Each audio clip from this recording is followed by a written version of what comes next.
katwiran. At hindi lahat ng mayabang ay tunay na malapas. Hambog na tawa! Noong umangat ang buhay mo,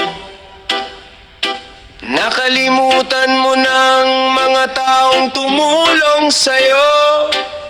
Lahat ng makasalubong mo'y minamaliit mo.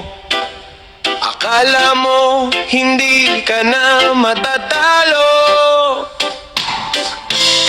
pero isang pagsubok lang, natutuhan mong ang yabang ay walang silbi kapag wala nang natitirang taong handang tumulong sa'yo.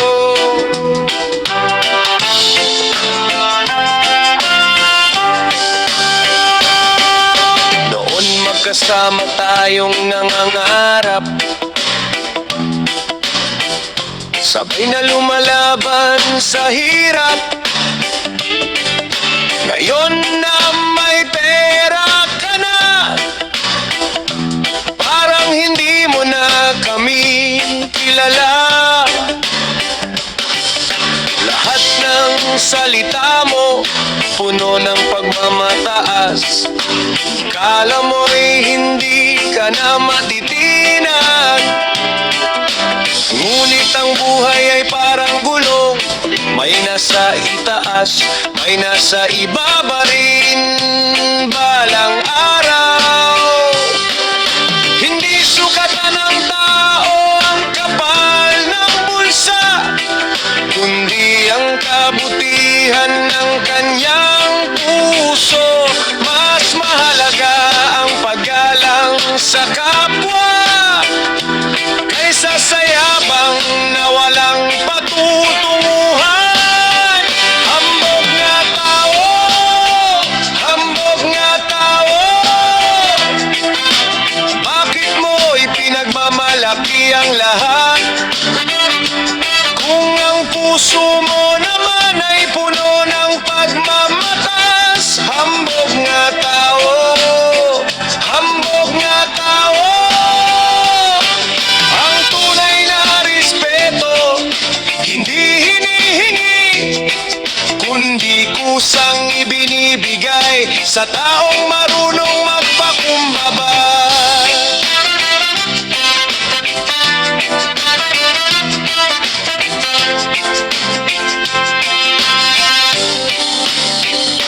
Marami kang kaibigan nung ikaw ay mapagkumbaba, ngayon ay unti-unti silang lumalayo. Hindi dahil sa inggit, kundi dahil sa ugali mong nagbago. Tandaan mo, lahat ng meron ka ngayon pwedeng mawala bukas, pero ang mabuting pangalang habang buhay na maalala.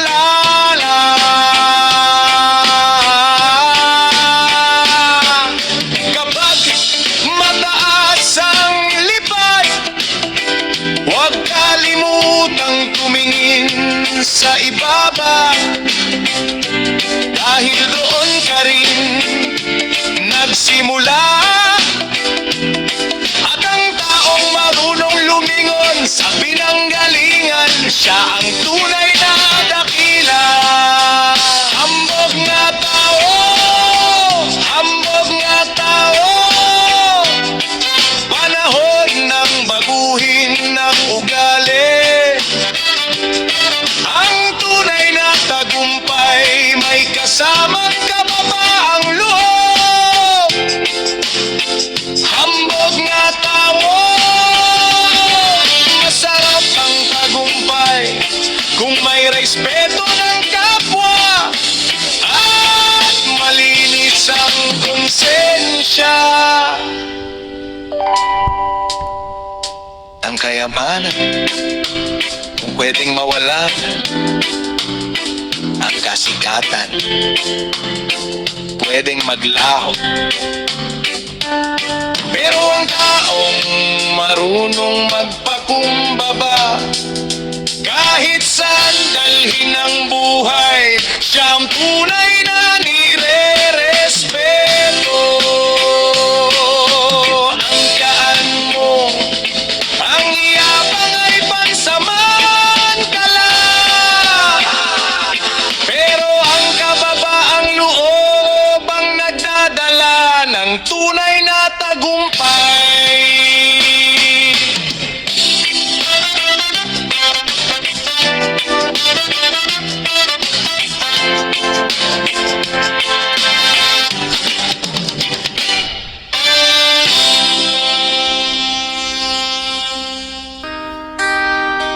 Alam mo ba, hindi lahat ng ipinanganak na mahirap mananatiling mahirap. Hindi lahat ng walang diploma hindi na-asenso. Minsan, hindi lang lakas ang kailangan, kundi tamang diskarte at malinis na intensyon. Diskarte!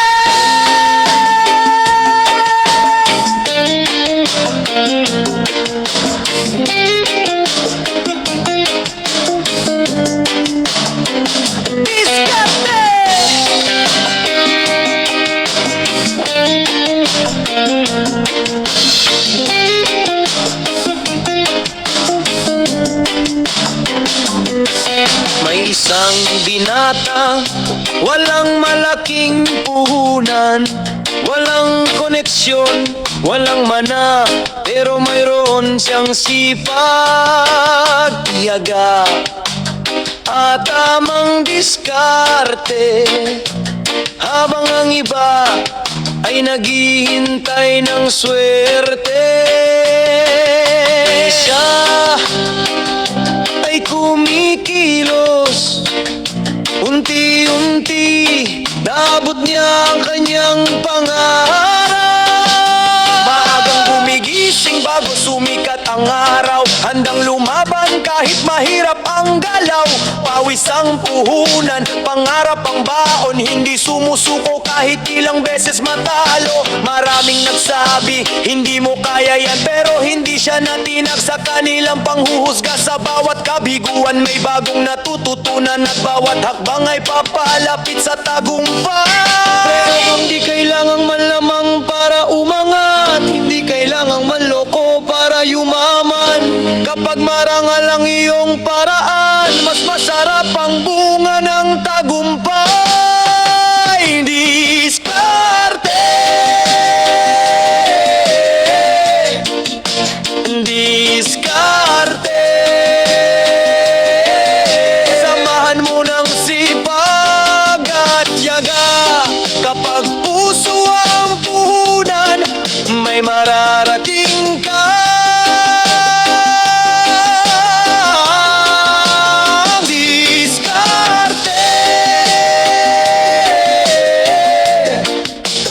Diskarte.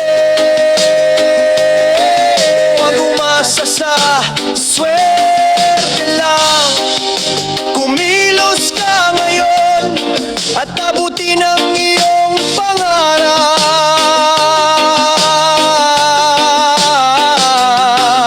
May nagtitinda sa bangketa, may nagde-deliver kahit umulan, may magsasakang buong araw sa bukid, may mangingisdang lumalaban sa alon. Lahat sila may kanya-kanyang diskarte, lahat sila may pangarap sa pamilya. Hindi sila nahihiya sa marangal na trabaho, dahil alam nilang dito nagsisimula ang pag-asenso.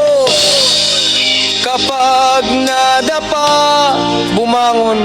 Kapag natalo, matuto. Kapag may pagkakataon, sulitin. Dahil ang tagumpay hindi regalo, pinaghihirapan ito. Ang diskarte. Kumiskarte.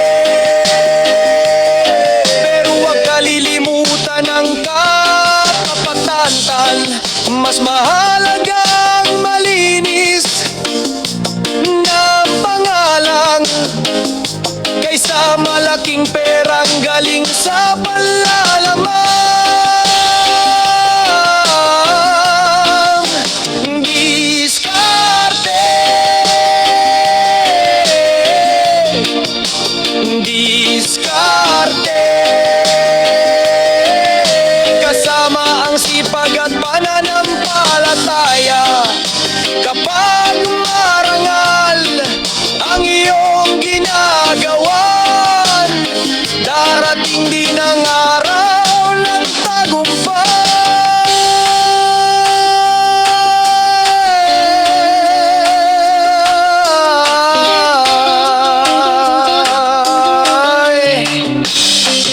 Ang diskarte kapag sinamahan ng sipag, tiyaga, respeto at katapatan ay nagiging daan patungo sa tunay na tagumpay. Tandaan mo, ang diskarte ay hindi panlalamang. Ang tunay na diskarte ay marunong magsikap, dumiskarte ng marangal at hindi nananapak ng kapwa para nga umangat.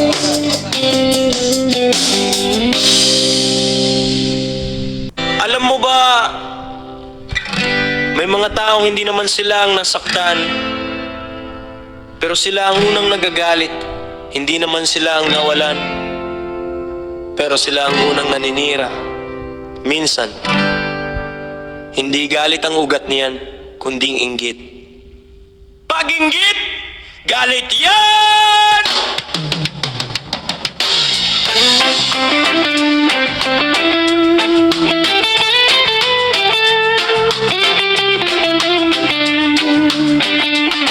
May dalawang magkaibigan, sabay silang nagsimula.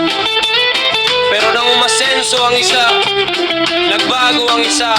Sa halip na matuwa, nagsimula siyang manira, manghusga at magkalat ng masasakit na salita. Doon niya napatunayang kapag pinairal ang inggit, unti-unting nawawala ang tunay na pagkakaibigan. Nung pareho pa tayong nangangarap, magkasama tayong tumatawa. Pero nang unti-unti akong umangat, bigla mo akong tinalikuran. Kung ano-ano na ang iyong sinasabi, na para bang wala akong ginawa. Hindi mo nakita ang aking pagpupuyat, ang pawis at hirap sa bawat umaga. Kung may tagumpay ang kampo mo, matuto kang pumalakpak. Dahil ang biyayang ibinigay sa kanya, hindi kailanman makakabawas sa'yo. Pakinggan, galit yan. Huwag hayaang puso mong masunog. Sa halip na manira, mas mabuting magsikap at abutin mo rin ang iyong pangarap. Pakinggan, galit yan. Hindi ka uunlad sa paninira. Mas maganda ang pusong marunong matuwa sa tagumpay ng kapwa.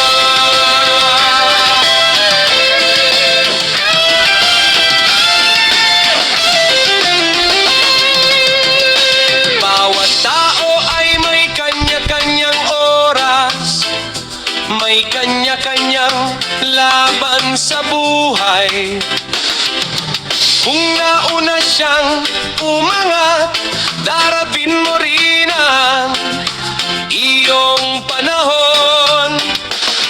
Kaya wag mong sayangin ang oras sa kaisip sa tagumpay ng iba. Ituon mo ang lakas sa sariling pangarap at tiyak na makakarating ka rin. Ang inggit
sa tagumpay ng iba, kami nagdadala ng tunay na pagunlad.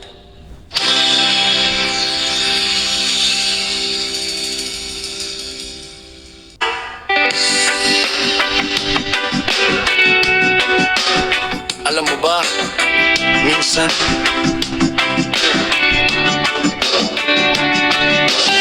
hindi tayo nasisira dahil sa isang malaking problema, kundi dahil sa isang maling desisyon, isang maling hakbang na hindi pinag-isipan. Maling desisyon.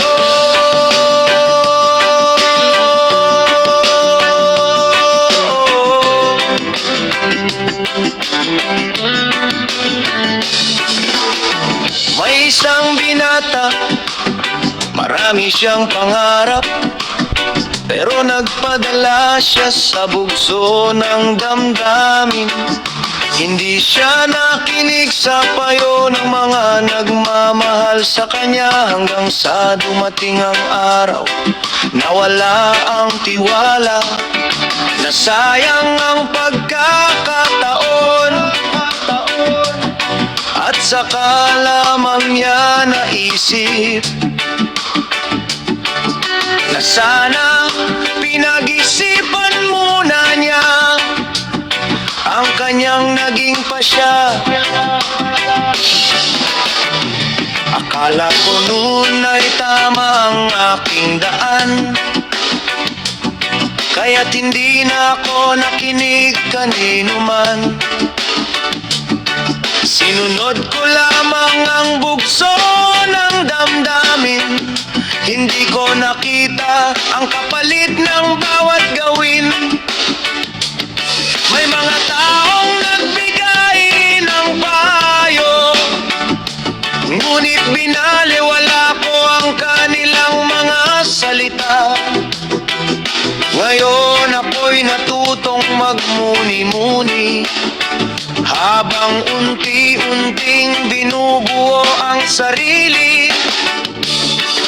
Ang bawat hakbang ay may kapalit, bawat pasya ay may pananagutan.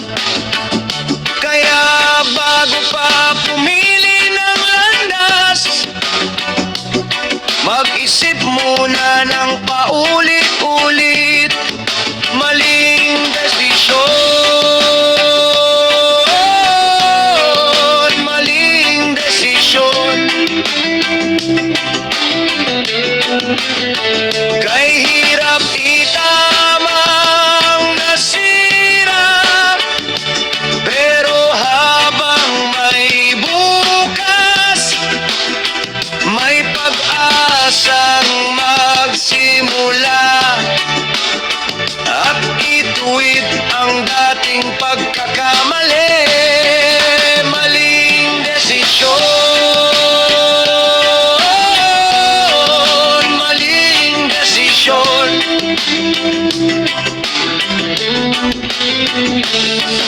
Hindi katapusan ng pagkadapa, ang mahalaga ay matutong bumangon at huwag nang ulitin pa. Maraming gabing ako'y nagsisisi, iniisip ang mga pagkakataong lumipas, pero natutunan kong hindi mababago ang kahapon na tuluyan ng nagdaan. Kaya ngayon ay pinipili kong lumaban at harapin ang bawat bagong umaga. Dahil ang taong marunong umamin, siya rin ang tunay na lumalakas. Huwag matakot magmamali, lahat tayo ay nagkakamali.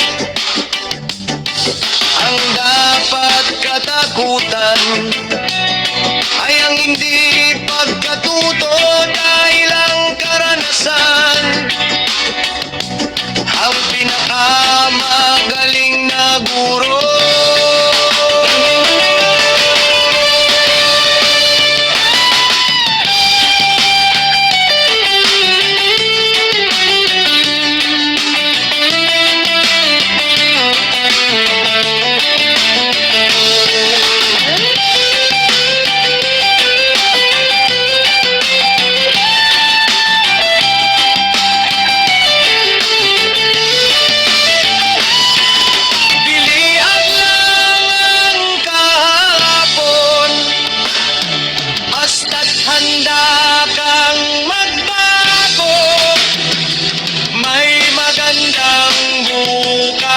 na naghihintay. Maling desisyon, piliin ang tama sa bawat araw at sa bawat bagong hakbang. Dalhin ang aral ng nakaraan.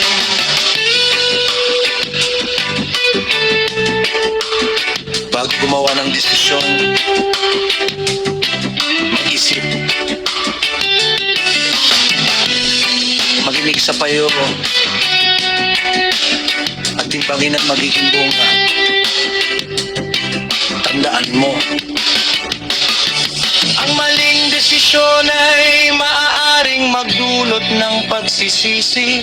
Ngunit ang taong marunong umamin, matuto at magbago ay may pagkakataon pa ring makamit ang tunay na tagumpay.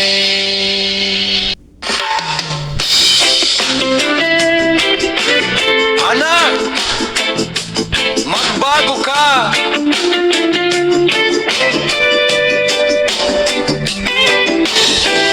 Shinrieve kaye panag, magbago ka.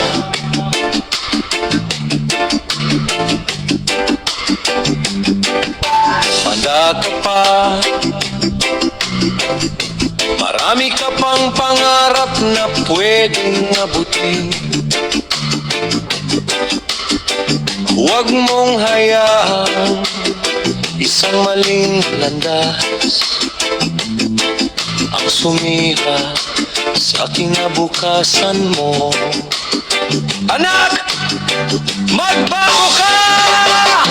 Na isang ama, araw-araw siyang nagsisikap para sa kanyang pamilya. Pero napansin niya ang kanyang anak unti-unting naliligaw ng landas. Sa halip na magaling, pinili niyang kausapin ito dahil alam niya habang may buhay, may pag-asa pang magbago.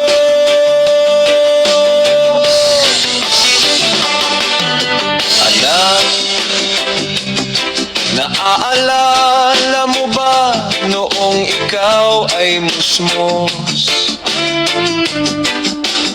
Ang pangarap mo'y simple at puno ng tuwa.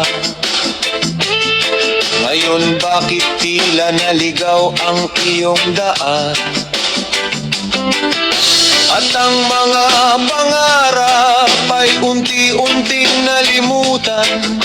Hindi pa huli ang lahat, anak kong mahal. Nandito pa rin ako, handang umalalay. Hindi kita iiwan sa oras ng pagsubok, dahil ikaw ay bahagi ng aking buhay. Ang pagkakamali ay hindi katapusan kung handa kang bumangon. Ang tunay na matapang ay marunong umamin at magbago.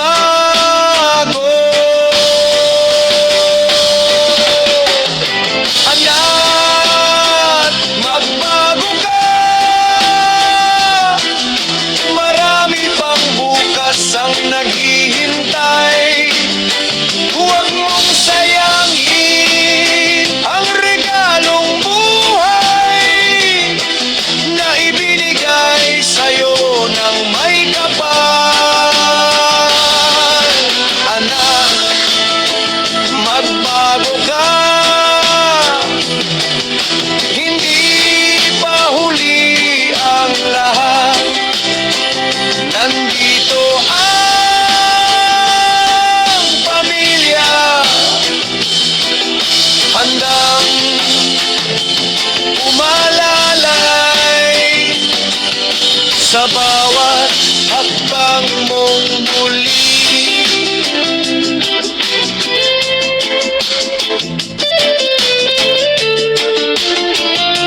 sukatan ng tao ang dami ng pagkakamali, kundi ang tapang na itama ang mga ito. Ang bawat bagong umaga ay pagkakataong magsimula muli, lumayo sa bisyo at masasamang impluensya. Piliin ng mga taong magtuturo ng tama. Kapag nagsikap ka at nagtiwala sa sarili, unti-unti mong maaabot ang pangarap. Hindi ka nilikha para sumuko, hindi ka isinilang para masayang ang buhay. May dahilan kung bakit humihinga ka ngayon, kaya bumangon at ipakita ang pinakamabuti mong sarili. Anak, magbago ka, ang kinabukasan mo'y nasa iyong mga kamay. Piliin ang tama at huwag matakot magsimula muli.